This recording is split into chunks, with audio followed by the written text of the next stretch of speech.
your organization, and it might be helpful too if you can tell us who your state delegate and state senators are, because I think ultimately that's probably where this is headed, to trying to figure out what to do at the state level, although there are things we can do at the local and federal level as well. So I'm Glenda Booth. I'm president of the Friends of Dyke Marsh, and I've also been active with the Audubon Society of Northern Virginia for many years doing advocacy work. And my delegate is Paul Krizek, and my senator is my son, Scott Surville.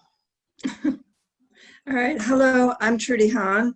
I'm a former member of the board of directors for the Friends of Dyke Marsh, and I live at Porto Vecchio, and I noticed there are at least 3 of us on the call from Porto Vecchio, because this is an issue that we personally engage in frequently and we care a lot about. So that's me. Oh, and my delegates. Well, the senator is Adam Eben from Alexandria, and the delegate is Mark Levine. All right, David, you want to go? Sure. Dave Barber, and I'm also a resident of Porto Vecchio. I'm the chair of the Waterfront Committee and a member of the board of Friends of Dyke Marsh. And like Trudy, I'm represented by the same people. And we're in the city of Alexandria. Okay. Jessica, are you still on? I can't tell. Yes, I'm still on. Sorry. Hi, I'm Jessica Bigger. I lived in Reston, and I'm actually writing an article for the Audubon Society North Virginia for their newsletter on plastic and trash and how it affects our wildlife. Your delegate is probably Ken Plum, and your senator is probably Yep. Jan Howell. Yep, thank you. So that's it. I'm on the Friends of Dyke Marsh board and the Audubon board. So, hi, Jessica. Hi, nice to meet you. And I live in Alexandria, and my rep is Charlene Herring, and my senator is Dick Sasloff.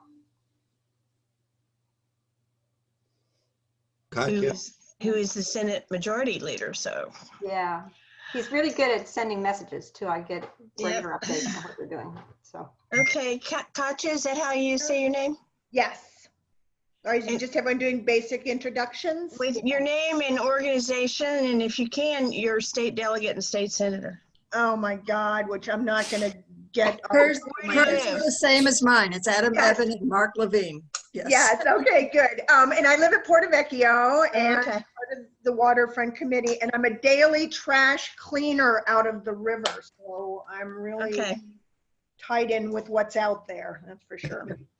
Katja is working from home, and so that's her daily break to go pick up trash. Yes, yes. A couple times, you can tell my stress level on how many times I'm out there cleaning. Okay, Teresa? You're muted, Teresa. Is she Porto Vecchio? Yes, she is. Yes, she is. Yes, Teresa's Porto Vecchio. Okay, maybe and she's helped with a lot of cleanups as well. I can't unmute her, so. Yeah. Okay, we'll go to Greg. Hi, Greg. He got a chat message from Greg. He doesn't have a video or microphone.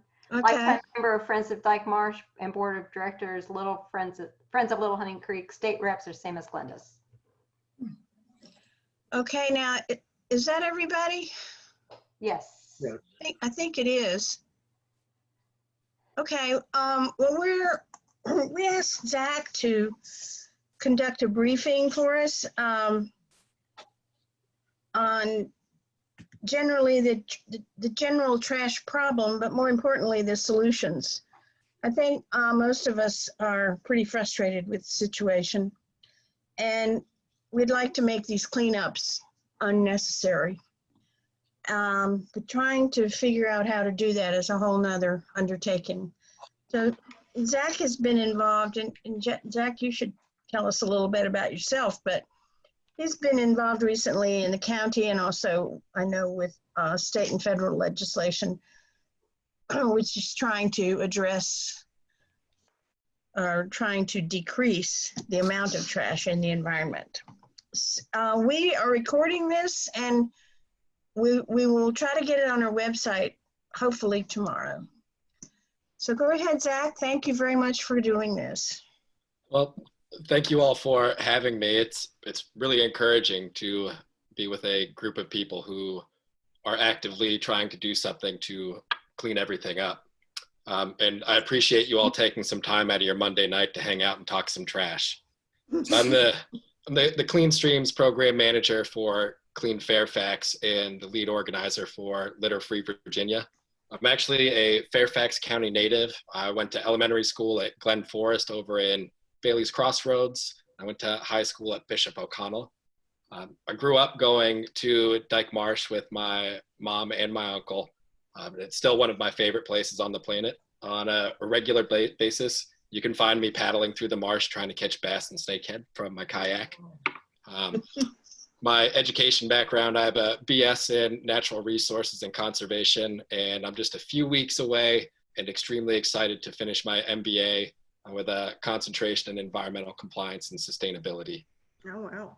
Prior to getting into environmental work, I was a fishing guide, and seeing the degradation of the Potomac day after day after day, and just really being able to see the change from one year to the next is what pushed me into environmental work.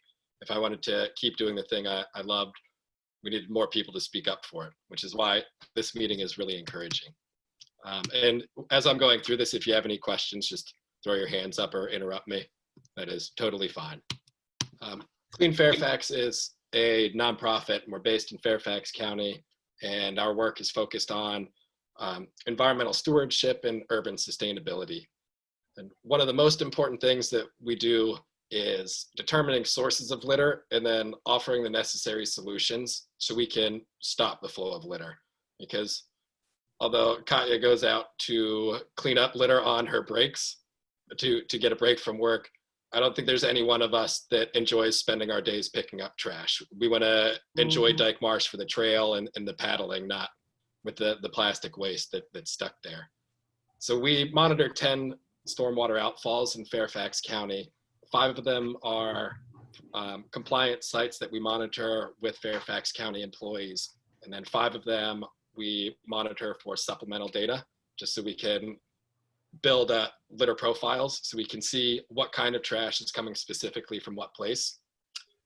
What we found in over 3 years of monitoring is over 60% of what we're pulling out is some sort of single-use plastic. And the things like wrappers, bottles, shopping bags, various forms of expanded polystyrene. I'm sure it is not a shock at all to any of you on this call that we find a lot of plastic out there. And wrappers are by far the most common thing we found at our 5 compliance sites. Over 3 years, we found 1,138 wrappers. And these are 100-foot sections at the end of stormwater outfalls. So it's not like we're sampling an entire creek. And so over the last 8 months, we've all really had a chance to see how much trash that we're generating on a daily basis, because we're so used to going to work and then to the library and the gym, and we're just dropping little bits of trash around everywhere we go. Not literally dropping, but we're putting them into trash cans wherever we go, and then we'll go out to dinner at night. We just don't see the waste that we're creating. Now we do, and because of all that trash isn't being dispersed throughout the area, municipal solid waste collections around the country have been increasing. Republic Services, who's one of the major haulers in Fairfax, they're also the 2nd largest trash hauler in the US. They've had a 30% increase in residential trash pickup since the start of the pandemic, going year over year. In Northern Virginia specifically, Fairfax and Arlington have experienced almost a 40% increase in residential trash tonnage. And you folks who live in Alexandria know that the city had to close their hazardous waste drop-off site for a time. And this problem, it's not unique to Northern Virginia. In Roanoke, there was a 19% increase in the volume of trash for curbside pickup. And Virginia Beach has actually seen a 50% increase in trash at their landfill compared to 2019. Right, everyone on this call knows personal changes are important. We should all be using our reusable bags, our reusable water bottles, but our focus is on the systemic changes that are necessary to create the massive shift in how we deal with solid waste and non-point source pollution in general. Litter is a non-point source polluter, which just means that the litter comes from multiple spots. Right? It's coming from everywhere. It's unlike a point source polluter, which is something like a water discharge pipe at a coal plant. It's coming from one spot. It's a point source polluter. And so the way we determine sources of non-point source pollution is we start at the end of the line, and then we'll work our way back up into the county. For a place like Dyke Marsh, that's really hard because it's collecting trash from so many places, right? It's pulling in Fairfax trash, and then you're getting some of that Arlington and Alexandria trash coming across, and then you get the National Harbor trash coming from the other side, and then trash getting pulled up through the tide. My focus is specifically Fairfax and what Fairfax can do to reduce the litter that they're sending into Dyke Marsh. So I follow storm drain maps and I go back up, and that's how I work from the end of the line to go to the front. And when we're looking at Dyke Marsh, we go directly to Route 1. You're getting trash from King's Crossing, Walmart, and all of the other stores around it, right? That's flowing down into Quander Brook, out Hunting Creek, and then just works its way right down. And then at Dyke Marsh, you have all those perfect islands that are nesting sites for birds. And if you've ever paddled out there, they're a nesting place for plastic bottles as well. So how do we stop that from flowing across the county to stop the destruction of one of the largest freshwater marshes remaining in the region? Now, that 1,500-foot breakwater that just got put in is going to have little impact if the marsh continues to be overrun with plastic waste. One of the simplest things that businesses and strip malls could do is just installing gutter guards on their storm drains. Right? So it's just if that's your storm drain, and then the blue lines are just a grid that goes over your storm drain and collects trash. That would cost more money for a property management company to install, but these businesses that are supported by communities have to play an active role in reducing litter. It's not okay that they can be the source of this waste and leave it to all of us to deal with at the end of the line. And so as we track litter upstream, and this is throughout the county, it's a similar link that we find between hotspots, litter in streams, and litter in the river. It's a lack of necessary infrastructure to handle just the flow of solid waste that we see every day. Litter in Virginia is a social justice issue. The most vulnerable communities are provided with the least resources. Right? So if you go to a single family home in Fairfax, almost all of them have a 90-gallon trash can, and it gets picked up once or twice a week. If you go to most apartment complexes in the county, they'll have a series of 8-yard dumpsters, which are 8 cubic yards, and they hold the equivalent to about 18 90-gallon trash cans. And so if we break that down even further, apartment complexes would need 1 8-yard dumpster for every 18 units in an apartment complex. And if you spend any time looking at trash problems in apartment complexes in the area, it becomes abundantly clear that there's just no way that many families' waste could fit into the dumpsters that they're provided. Right? Prior to COVID, overflowing dumpsters were definitely a real problem, and this increase in residential waste is only exacerbating the problem. And then even worse, in Fairfax and Alexandria, you're still allowed to leave your trash bags outside overnight, not in any kind of container. And this is just an open buffet for animals. My camera roll is embarrassingly filled with mice and squirrels and rats and raccoons running away from a pile of trash bags with their latest feast. And what makes this even more difficult is a lot of these neighborhoods that don't have specific places for trash or trash cans, it's actually written into the HOA and COA contracts that they're not allowed to have trash cans outside their residence.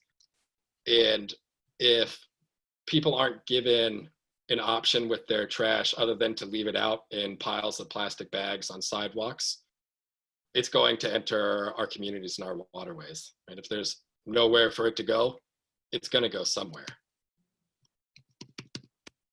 And so if we're actually going to get the systemic change that we really need for the necessity for constant cleanups to happen.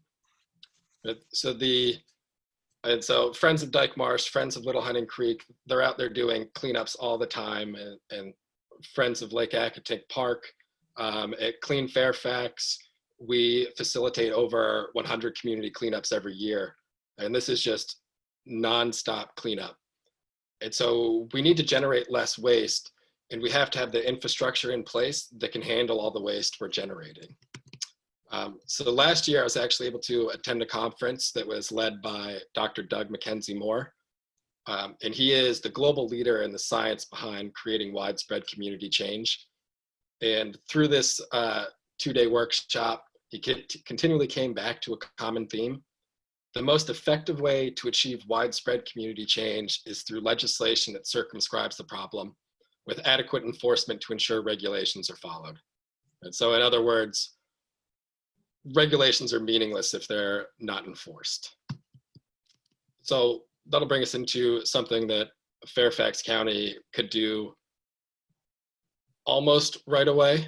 So at the General Assembly last year, there was a bill passed to allow localities to enact a single-use bag fee. From watching the Board of Supervisors Environmental Committee meetings, which they do stream online if you're ever looking for an exciting couple of hours, there's definitely support for the bag fee in Fairfax. We just all need to let them know that we want it to happen. That there's so much fear behind COVID, which is definitely something we should all be cognizant of. But as we're taking steps to reduce our waste stream, we should be taking our recommendations from the scientists and researchers who are actively involved in this, rather than from the plastics industry who is trying to bolster their corporate profits. Can I ask a question about that? Yeah. During the pandemic, the grocery stores that I use, Trader Joe's, Safeway, Whole Foods, Balducci's, actively tell you that don't bring your own bags.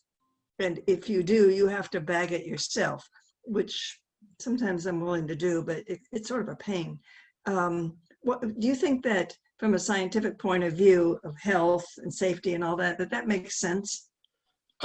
So based on the research that's been put out, I'll actually share this to the chat box. Over the summer, a group of about 120 researchers and scientists from around the planet put out a letter in response to the Plastic Industry Association asking the Department of Health and Human Services and the CDC to declare single-use plastics a safer option. And so the scientists came out and put together a list of why reusables are still okay during the pandemic. And the main thing they cite is that the virus spreads primarily through inhaling aerosolized droplets rather than through contact with surfaces. And going down a brief rabbit hole, the studies that the Plastics Industry Association used didn't have any relation to the coronavirus.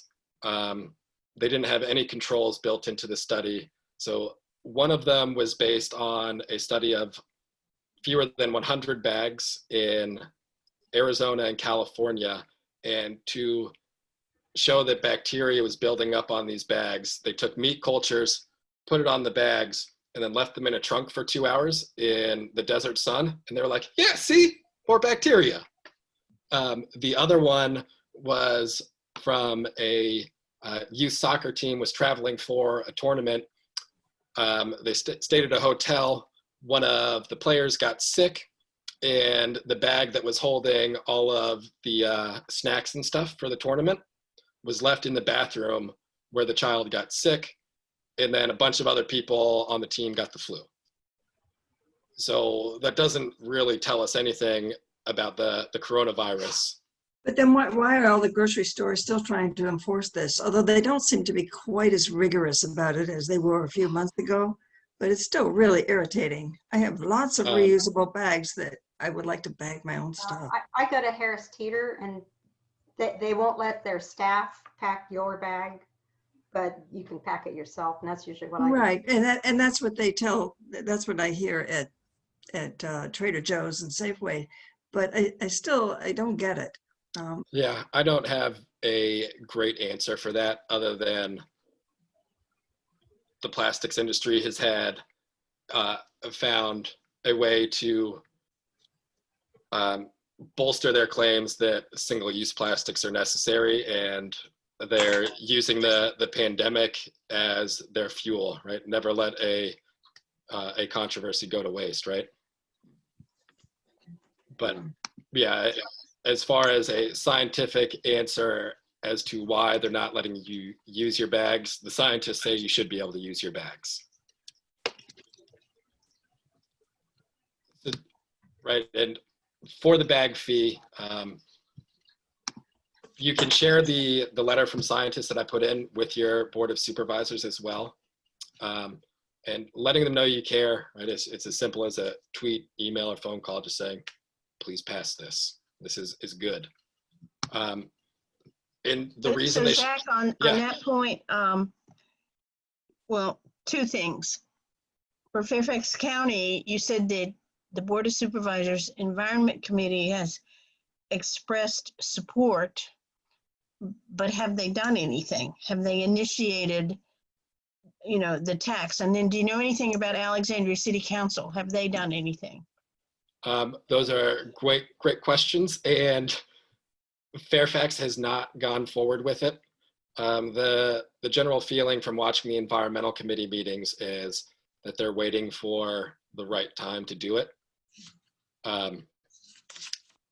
The way the bill works, once it's enacted, there has to be a 3-month waiting period before the fee actually goes into place to give people a chance to, or businesses and people a chance to adjust to the new regulation. So even if they were to vote on it in early January, it wouldn't actually be in use until March. Alexandria City Council, I do not know if they are doing anything about it. Loudoun was the first locality to announce that they were going to be adding it to a BOS docket. But I feel like if one of the Planning District 8 areas gets it done, it'll just be a domino effect that everyone else will follow. And when you're talking about bag fees, all of the evidence around them shows that they work. Just right here in DC, after they enacted their bag bill, the Alice Ferguson Foundation reported a 72% reduction in plastic bags that they found during cleanups. Yeah, that is no small amount. At our 5 compliant sites, we found 377 single-use plastic bags over the last 3 years. And that's 271 fewer bags. And then if we look to the General Assembly for some things the state could do, a couple years ago, we started Litter Free Virginia. I'll put the link to that in here as well.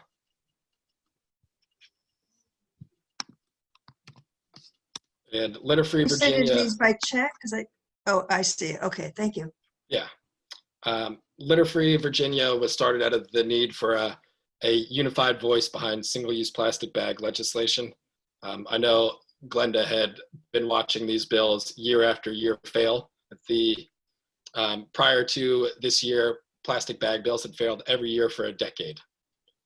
And I was just saying, Glenda, that you'd been involved in watching those as well. So from that time, we've grown to expand our focus to include all single-use plastic and waste reduction legislation for the General Assembly. We try to make it a one-stop shop for all litter and waste legislation. And that's just because at the 2020 General Assembly, our elected officials covered almost 4,000 pieces of legislation in a 60-day period. It's just mind-boggling to be able to grasp all of that. There's no way that one person or one organization could track all of those bills going through. So last session, we tracked 18 pieces of legislation and let people know how they could be active participants in the process in Virginia. We're a very small nonprofit and we don't have the funds to engage in professional lobbying. By providing information about pieces of legislation, we're serving our mission and the people of Fairfax County and the Commonwealth of Virginia through advocacy. We are dependent on regular people letting their elected officials know that they care about these things. Our elected officials care about what constituent thinks, not what a couple people who spend all of their time in trash think. They want to hear from you. And because of outreach from constituents around Virginia, the 2020 General Assembly was really a great step forward for waste and litter reduction in Virginia. The litter tax was raised for the first time in 43 years. And it was also given enforcement teeth that's expected to raise compliance from about 70% to 90%. These two bills combined will provide over $1 million extra to be used for waste prevention and cleanup in Virginia, which is no small amount when it's the way the litter tax works. The funds are broken up and given to localities and programs all around the state. There are some of the smaller areas or less populated areas of Virginia are getting like $1,000, $2,000 from this fund. There's not a whole lot that some of these rural areas can do with $1,000 from this fund. And mentioned earlier, the bag bill that did finally pass, it wasn't the statewide mandate that the environmental community wanted, but it is a step in the right direction to have a plastic bag bill pass after a decade of effort by countless people and organizations. So the 2021 General Assembly is going to see a couple bills that didn't exactly make it over the finish line last year. The biggest one was House Bill 533, which would have banned expanded polystyrene food and beverage containers. It's all the styrofoam that you pick up every time you go to Dyke Marsh. It's all of that. So under this bill, large chain restaurants would have until July 1st of 2023 to get rid of polystyrene from the restaurants. Smaller vendors would have until 2025. The bill made it all the way through the House without any significant changes. When it made it to the Senate added a clause that it's going to have to be voted on again this year. And so it's going to have to make its full round back through the House and the Senate. So everyone is going to have to do the same thing they did last year, letting their elected officials know that they want them to support the expanded polystyrene ban. And one that really should not be an issue we have to deal with. In Virginia, it's still legal to release 49 balloons an hour. Yeah, it's crazy. These pieces of plastic and mylar, you let them up in the air and, oh, they're gone forever. So there were two balloon bills that were introduced last year. The one that had more support was a complete prohibition against balloon releases. And that one didn't even make it out of the House. There is more hope this year. We do have information on the Virginia Conservation Network Common Agenda book. I was one of the authors for the white paper on reducing plastic pollution in Virginia. I just shared it into the chat box here.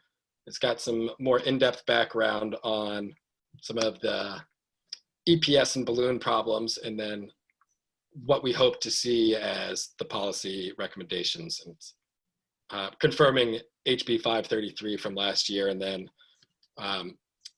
the outlawing intentional balloon releases with exceptions made for state or federal agencies for research purposes like weather balloons.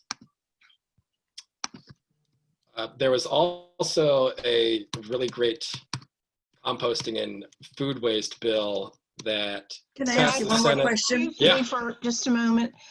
Dixie, Philip wants to be let into the meeting. Do you see that? He sent me an email. In the Yeah, I see it. I just put them in. Okay. In the meantime, I have a question coming Yeah. back to the polystyrene, the styrofoam that we all loathe. Yeah. Yeah. You know, big pieces and little pieces and even smaller pieces. Does the bill specify what it has to substitute for that? So, for example, you could do away with a styrofoam container for your takeout, whatever, with a plastic clamshell. You know, what have you gained? Does it Yeah. specify that it has to be biodegradable paper, or, you know? So the bill does not specify that. In our white paper briefing that we wrote, we do share a graphic from the Choose Clean Water Coalition. And it's a price comparison between styrofoam, traditional single-use plastics, and then the paper and less damaging alternatives. And for most of the products, you can get a cheaper or comparable product that's not single-use plastic and is not styrofoam. So it is possible. This bill does not mandate that. In the future, it would be nice to see producer responsibility bills introduced in Virginia. There was actually one passed in California just recently. I think you should explain what that means. Well, I would love to. So extended producer responsibility is pretty much what the name says. It puts the responsibility of collecting and recycling these materials onto the producers of the waste. And so all of these corporations that are able to profit by making their own kind of plastic bottle or their own cling wrap for packaging their goods, they would be responsible for collecting the same amount that they're putting into the environment.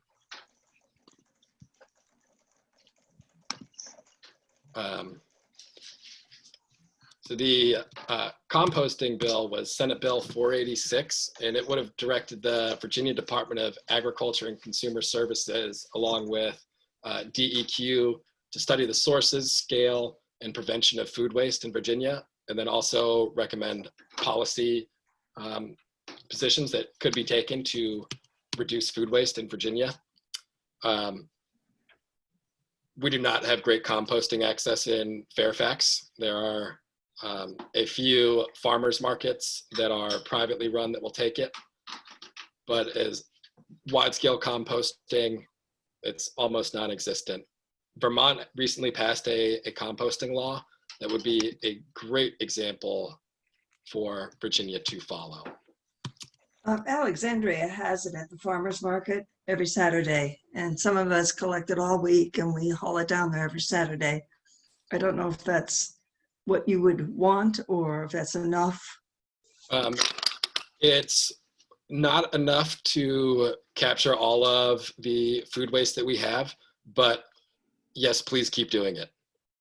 We don't want valuable things like that to go away. We want the people who are providing them to know that the service is being used. Well, Alexandria City is clearly behind it, and they're controlling, you know, particularly during COVID-19 about, you know, how you can approach them and what you can do and so on.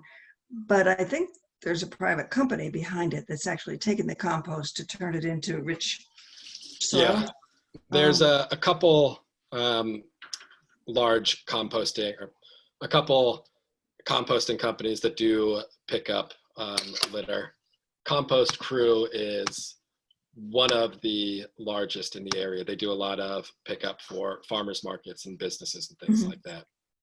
The Vermont bill actually mandates that you can't throw your food waste in the trash. You have to compost it now. Oh, wow. Yay for Vermont. But it would be nice, even here in Alexandria, if we had more places and more times that there was just a place to drop, you know, because I try to go every Saturday morning, because in the meantime, I've got bags in my freezer from my little compost bin. And if I don't go on Saturday morning, then I'm in trouble. Yep. I have a very small freezer. Yeah. So it'd be nice if there were more options. Agreed. Excuse me, let's let Philip introduce himself. Philip, we started by just introducing ourselves and our organization and trying to identify our state delegate and our state senator. So we have Friends of Dyke Marsh, Audubon Society of Northern Virginia, Porto Vecchio, Friends of Little Hunting Creek. There may be another, but can you unmute and just, whoops.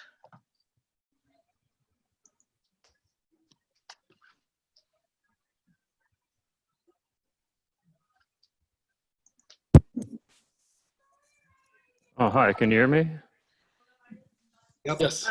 Yes. Hi, Philip Latassa with Friends of Academic Creek. And do you know who your delegate and senator are? I know you live in the Springfield area, right? No, I actually live in Centerville. Oh, Centerville. Oh, okay. Dave Marston and Dan Hilmer. Uh-huh. Great. Okay. Okay, Zach, go ahead. Next solution. Next solution. Next easy solution. Yeah, they're dropping the bucket, right? So I wanted to talk about a federal bill that has been introduced and is the most complete piece of plastic waste legislation that's ever been introduced. It's called the Break Free from Plastic Pollution Act, and it was introduced by Senator Udall and Congressman Lowenthal. This bill has the solution to so many of the problems that we all deal with every day here in Virginia. The first being, it would ban expanded polystyrene food and beverage containers. And so it would create a uniform ban across the entire country. A nationwide 10-cent fee on single-use plastic bags. A 5-cent fee on plastic bags that we can do in Virginia is good. A 10-cent fee is better. It's also important to refer to them as a bag fee and not a tax, because it's a user fee, right? You don't have to pay it. You only have to pay it if you choose to use the single-use bag. It would set up a nationwide bottle refund program. And a bottle bill is another thing that we would love to see in Virginia. It is a long haul to get there in the Commonwealth. The 10 states with bottle bills have an average recycling rate of over 60%. The best bottle refund programs in the world have recycling rates at about 97 to 98%. In Virginia, we're hovering about 20% of our plastic bottles being recycled. When the solution is out there, it's something that we should be jumping at. And I know that all of you who have done work at Dyke Marsh have seen just the bottle islands. I think that's the best way to describe some of them out there. The Break Free from Plastic Pollution Act would also create a moratorium on new plastic facilities, which would enable the EPA to enact new guidelines to protect human and environmental health. And plastics facilities, we usually think about them in far off places, right? Like down in the Gulf of Mexico or further up into the Ohio River Valley. We actually have 2 slated to come online in Virginia next year. It was going to be this year, but construction was slowed down, so they should be online next year. And then there is one of the largest ones being built right outside of Pittsburgh, which is right, just a few-hour drive from us. So the plastic facilities are expanding, and they are getting closer and closer to us here. This bill would also stop plastic waste from being shipped to countries without the infrastructure to handle the flow of waste. And so for most of the history of recycling, we would put something into our recycling bin, and then it was just away. It was to the recycling facility. The problem with that is most of this was getting shipped overseas, and there was no way for them to actually deal with it. And so when you really look at the big picture of ocean-based marine trash, it's sourcing from about 10 rivers. And the rivers where it's coming from, those countries didn't produce all of that waste. It came from Western countries shipping our problem out to other places. So this would stop that. And what we touched on earlier is it would require producers of plastic products to take responsible for collecting and recycling their materials, which means that plastic producers would be responsible for funding recycling facilities, not taxpayers and local governments. And so, especially as COVID has progressed, there have been so many news stories coming out of struggling recycling programs being shut down. And there's not a budget to fund these in the way they need to be funded. And if we look at these giant companies, right, like Coca-Cola, Nestle, they are multi-billion-dollar corporations that together Pepsi, Coke, and Nestle have committed about $200 million over the next 7 years to increase recycling infrastructure in the US. And you first hear that and you hear, well, 200 million, that sounds great. That's a lot of money. One material recycling facility costs somewhere between 20 and $30 million to build. And that's not including funding for staffing, right? And so how far is this $200 million actually going to go to clean up the problems that we're forced to deal with every day? So there are also two other bills that are related to marine waste and plastic waste in the US. Two of the biggest supporters of these bills are the American Chemistry Council and the Plastics Industry Association. Usually I try to be on the other side of those groups. At the Virginia General Assembly, it was the American Chemistry Council who was opposing the ban on expanded polystyrene. And if you're a real glutton for punishment, you can actually go back through and watch the Senate hearing on it from last year. So the first one is the Recover Act, which calls for $500 million to fund the expansion of recycling facilities around the country. And again, this is federal money, so this is taxpayer money going out to clean up the problems that these corporations have created. And again, 500 million is not going to solve the recycling problem in the US. And then the Save Our Seas 2.0 Act, which was, has passed both the House and Senate. This bill does have some good things, but it falls short of what the Break Free from Plastic Pollution Act does.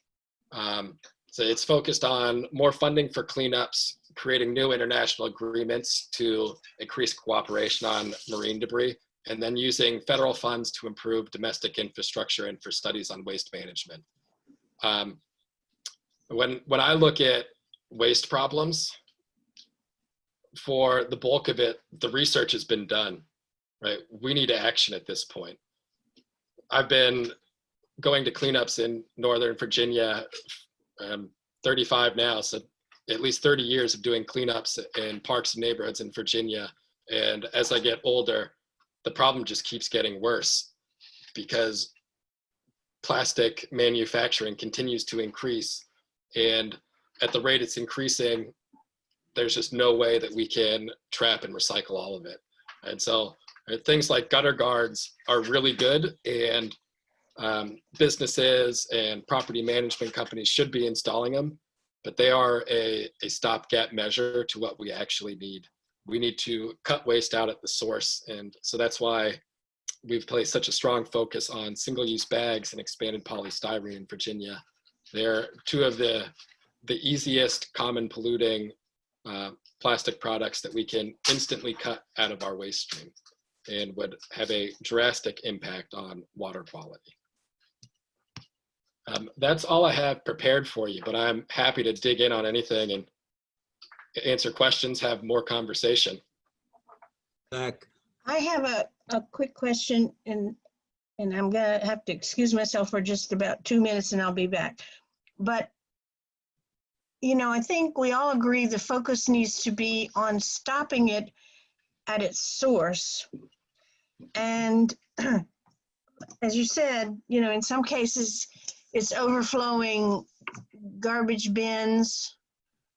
But I remember hearing a briefing on the question of who litters, and I'm going to bastardize this. This was like 5 or 6 years ago, so I don't really. But anyway, what I remember is that they this study concluded that, and this is going to sound ageist and sexist, but like it's young men between ages 18 and 32 or something like that. You know, they litter the most, and then the study, you know, classified everybody else. So that's really my question. I mean, we've all seen people fling things out the car window. You know, who are these people, and why do they do that? So, what do we know about that? And then, what do we know about whether these signs or fines for littering are effective? Personally, in Virginia, I think the sign is meaningless. It doesn't communicate a whole lot to me. But so that's my sort of general question about, you know, the litterers and why they litter, who they are, and how you deter that. For who's littering, I would probably agree with you that it's probably men age 18 to 32. That's probably just spot on. So there's been some studies behind how effective signs are for decreasing littering, and more so when they're put up at a specific place, like if they're put on a post at a park, that initially there will be about a 30% decrease in littering, but then once people are desensitized to the sign, it goes right back up. I have seen some interesting studies where people have put fake trail cameras up and said they're being recorded, and that's actually a better deterrent to reduce littering because people think they're being recorded. Mm-hmm. Yeah. The signs or fines for littering are extremely hard to enforce. For a police officer to write someone a ticket, they have to physically see the person drop that piece of trash out their car window or throw it on the ground as they're walking. And then they have to go to court for it. And then they have to convince a judge not to throw it out. And so if it's a $50 fine, anecdotally, there are stories where judges are saying, why are you using your time to bring me this? And in addition, when a police officer is going to court, they're doing it on their time off too. And so it's a tall order to ask public servants who have a serious, dangerous job to be like, we also need you to go to court for this $150 littering fine too. Yeah. And so that's why I want to get rid of the products that people can litter. Right. If your water bottle isn't always a single-use bottle and you're carrying around even, you know, an $8 Nalgene bottle, it has a price tag to it, so you're going to take better care of it. Thank you. Yeah. Good answer. Zach? Yeah. It's David. I have a question about the Senator Udall's bill. Have our Virginia senators taken any position on the bill, and will it be reintroduced in the new Congress? Well, those are excellent questions. So Congressman Connolly is one of the co-sponsors of it. Congresswoman Loria is the most recent co-sponsor of it. We recently hosted a constituent meeting with Congresswoman Wexton about it. And there are some other groups who are working on other meetings with some other elected officials.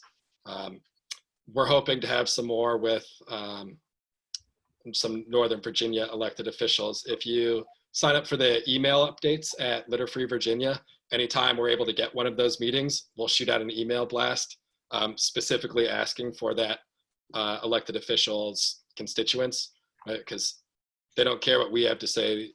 They want to know who the people who are electing them, what they care about. Right. So neither of our senators have signed on? No. Okay. I have a question about bottles. Yeah. So if you're trying to get rid of plastic bottles, glass is a possibility, although glass itself can be recycled, but it gets a major pain to do that. What are your thoughts about trying to find plastic?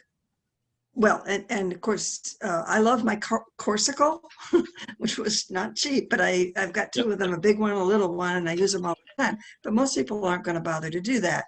Are there any substitutes for plastic bottles that are made out of paper or wax-coated paper or something like that that could be thrown away but biodegradable?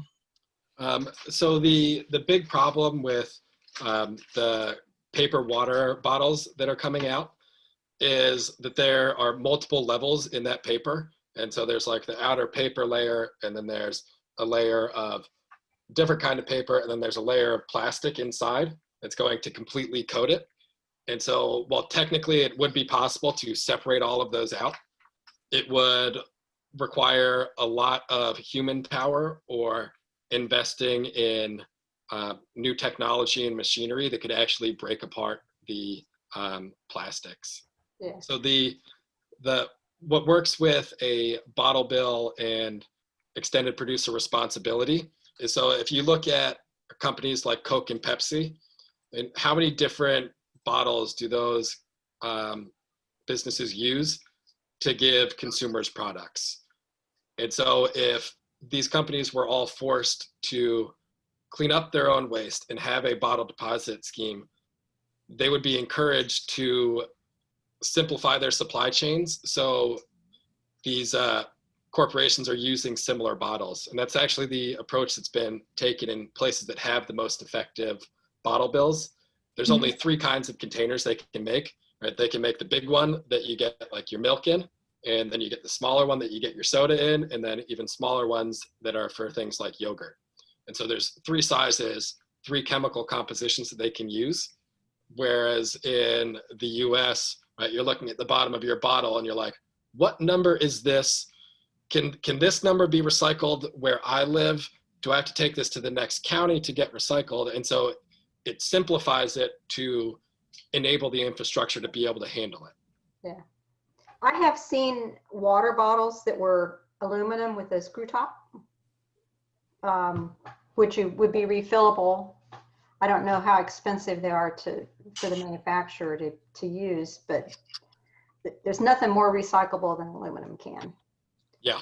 And they will be recycled because there's value to them. Yes, exactly. The single-use bottles that are made out of aluminum, one, they're not exactly single-use, because if you decide this is my new water bottle, you can use that bottle forever. Right. And aluminum has the advantage of that it's actually recyclable. Things like plastic are not really recyclable. We can downcycle them. And so, right, we've all been to a park and there was a sign that said, look at this great new composite boardwalk we made, or check out these great composite benches. Those are just old bottles and bags that have been downcycled. And so, right, like the companies that are making these composite decks, there is enough plastic on the planet that we don't need to be making new plastic for them to use. And so we've all heard the common saying of there is a dump truck full of garbage dumped into the ocean every minute. And not to be a downer, but that is a gross underestimate. It's more like a football field worth of waste entering the oceans every minute. And so the amount of plastic that's on the planet, with 10% of it being recycled, we have enough plastic for composite decks to be built for the next 1,000 years. So a lot of the arguments that we hear out of the plastics industry and the fossil fuel industry they're just red herrings. They say, we can't switch to paper bags because they have a higher carbon footprint than plastic bags. Well, if you don't take the entire life cycle of the bag into account, right, that's technically true, but also climate change isn't being driven by paper bags. It's being driven by our constant need for plastics and the way we're powering society. To think that we can solve that, the answer to climate change is in using a plastic product that is made with the byproduct of ethane, it's just nonsensical. At the risk of getting too political here, I think we know where the current administration, the current White House, would stand on all of these issues, and but what hope do you see if Biden wins the election and there's a new administration? Do you see much hope? I wouldn't be able to do my job if I didn't see hope. Like, going into the General Assembly last year, the environmental community as a whole had no idea how productive it was going to be. There were around 200 pro-environmental bills that passed at the last General Assembly, which is a jump up from like 12. And it was because of constant effort and constant pressure. So the reason I decided to get my MBA is because the research behind all of this waste and these problems have been done. We need the solutions to it. And when we're talking to elected officials or we're talking to businesses, all of us can talk about the environmental issues and why it's so important to us and the planet for environmental issues. They care about the economics behind it. So we have to show that the waste reduction policies that we support are also the financially responsible decisions to make. And so as we're looking at somewhere like Dyke Marsh, yes, it would be more expensive if the county had to make sure everyone had trash cans or that there were sufficient dumpsters at apartment complexes. What's the trade-off in ecosystem services for Dyke Marsh, right? A healthy Dyke Marsh not only provides the necessary flood protection for Old Town that's constantly flooding and getting worse, right? Alexandria had 4 100-year flooding events in 14 months. It might have been 3, it was 3 or 4 in 14 months. And then you go into, right, the birding, the fishing down there. So when I have these conversations with people and I know that they're an angler, the economic value to Virginia from recreational fishing is valued at over $1 billion. And so if we keep getting this important spawning ground for what people literally travel to DC for, is to fish the grass beds around Dyke Marsh, if we let those get completely polluted with microplastics, it's going to kill the fishery. So there was a recent study in the Susquehanna River, and they sampled 89 smallmouth bass. 100% of the fish they sampled had microplastics in their digestive tract. And 2 years ago, the DC Department of Environment did a study on the grass beds in the Anacostia and Potomac around DC, north of the Woodrow Wilson Bridge. And so they're dropping dip nets down and pulling them out. And the grass beds are filled with microplastics. The grass beds are what provide home to native fish, right? When shad make their run up into the Potomac every year, they're using that grass to make their way through and find protection from the hungry bass that want to eat them. And so there's just this ecosystem services that goes into all of this that is often ignored, but that's how we get the economic aspect into the environmental piece that speaks so highly to all of us. Zach, I agree with beefing up our economic arguments, because that's often what we run up against. But just to remind you, there's another study that's closer to home. Remember, Kurt Moser shared a study for 4 Mile Run. He was supposed to be on this call for the 4 Mile Run Conservancy, but he had a conflict. And I haven't really read his whole study, but I printed out a little bit today. It says microplastics were found in every sample. So 4 Mile Run, it's not that far from Alexandria, Dyke, Marsh, flows into the Potomac. So. The 4 Mile Run, when the tide is on its way out, anything in 4 Mile Run is coming right down, and then it's sweeping past Old Town, and then it gets caught on that first island just past all the sailboats in Dyke Marsh. Right. Yeah. Thank you for bringing that up. Yep, and these are plastics that, many of which we can't even see, and they end up, being eaten by fish and birds and other wildlife. But anyway, okay. Are there more questions? Yeah, I have a question. When you were starting out, you said that in your study of analyzing what you were picking up, you said 60% was single-use plastics. Okay, so that means 40% is multi-use plastics. What is that stuff, and is there a way to, to deal with that? So the other things that we're finding, right? So if we find like they're metal food cans, fast food to go containers and bags, and so they're not technically, a lot of them aren't technically plastic.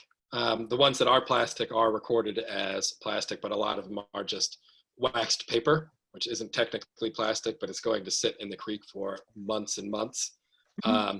Glass beverage bottles, beverage cans, and then we get a lot of like random household pieces of upholstery.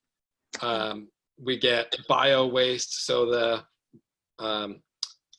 we only have 2 monitoring sessions during the time of COVID so far. We'll get another one in 2 weeks, but we're getting even more biohazard waste, and so we're getting a lot of gloves and a lot of face masks now. Oh so man, tell me about it. Oh. Things that we never saw before are popping up. Yeah.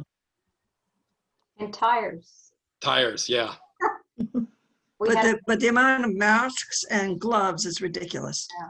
Oh, and I'd be remiss if I did not mention the shopping cart bill that passed at the General Assembly this year. What was that? So Senator Surville introduced a bill that would force companies that have lost their shopping carts into creeks or neighborhoods, that the company has to come pay to pick them up rather than us doing it or the city or county doing it. If you all have been in, he's pulled hundreds of them out of Little Hunting Creek. It's really astounding. The pictures. Where do they come from? Cranes to pull them out. Yeah. So they come from a lot of places. They're usually pushed away by people who don't have any other way to transport them. A lot of them are pushed away to areas that bus lines don't service well. And so a lot of the places on Route 1, the buses are going up Route 1. They're not always branching off into the other neighborhoods. So if you go grocery shopping, you're going to want to get your stuff home. But so you push your cart to your house and then you push it into the creek? I don't know if that's exactly what's happening, but so in our monitoring sites, one of them specifically, I'll pull out about 3 to 4 shopping carts a year. And it's just left back in the creek. I don't know why it gets back there or who did it. I just know that it's a real hassle to get them removed.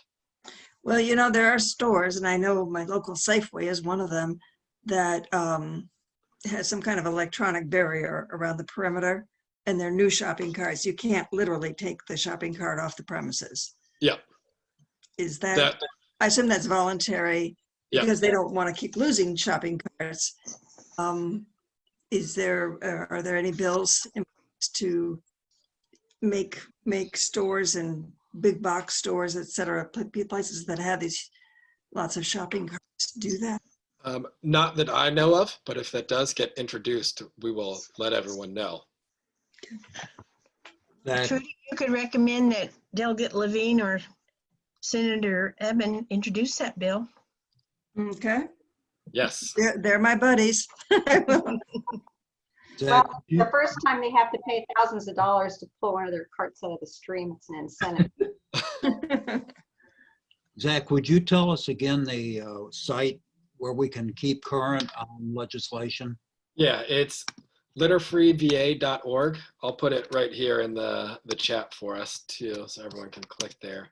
And then I'll send you this one.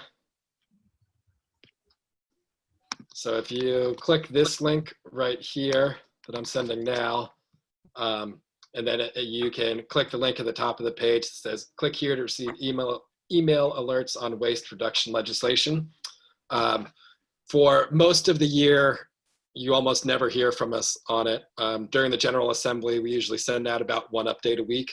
And the email will just say, this is the bill that's going on. This is the committee it's in. Tell your elected official that you want them to support the ban on polystyrene. It takes some of the guesswork out of it. Does it cover federal and state? So it doesn't right now. I am working on adding in a federal section to it as well. But the Surfrider Foundation has done incredible work on the Break Free from Plastic Pollution Act. So I'll share 2 links for them as well. This one that I just sent is really useful. It's just a bullet point breakdown of the Break Free from Plastic Pollution Act. Super helpful. Another way to keep track is through the Virginia Conservation Network, vcnva.org.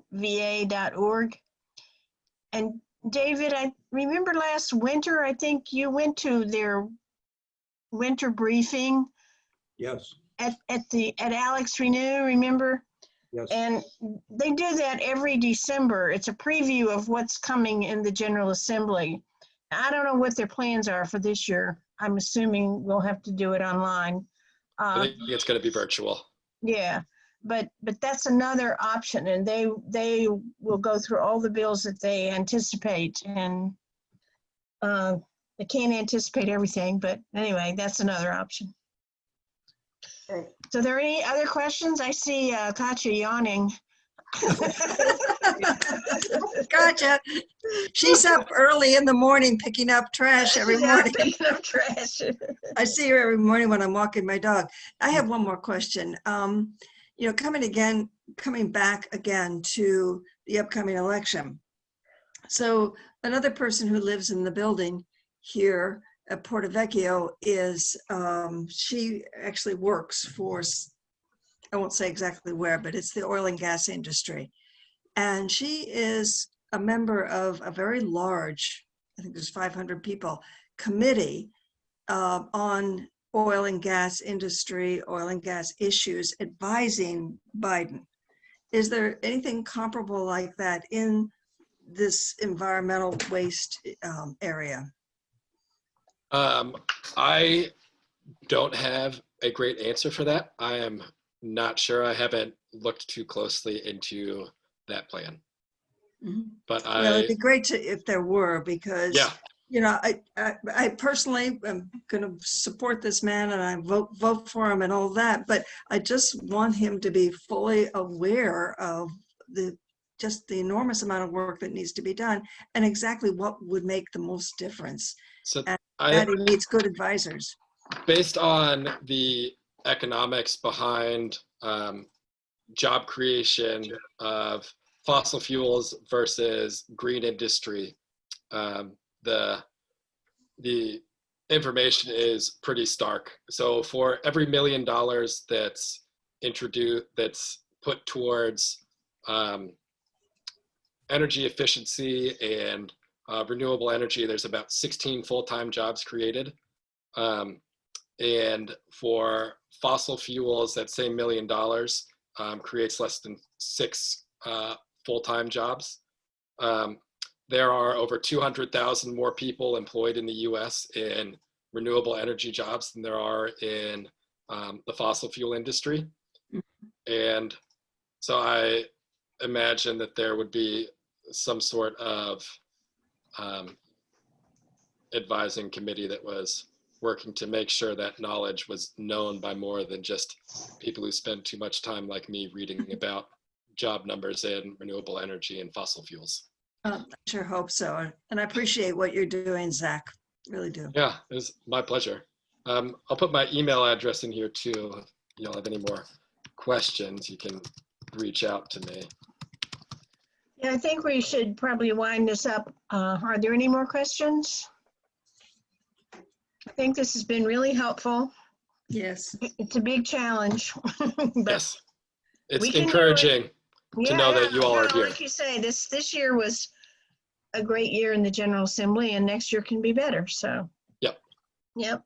Yeah. Okay. Okay, well, thank you, everybody. Okay. Yeah. Thank you, Dixie, for My pleasure. managing this Yeah, for thank us. you, Dixie. Zach. Okay. Yeah. Good night. Thanks, everybody. Have a great night. Good night. Thank you too.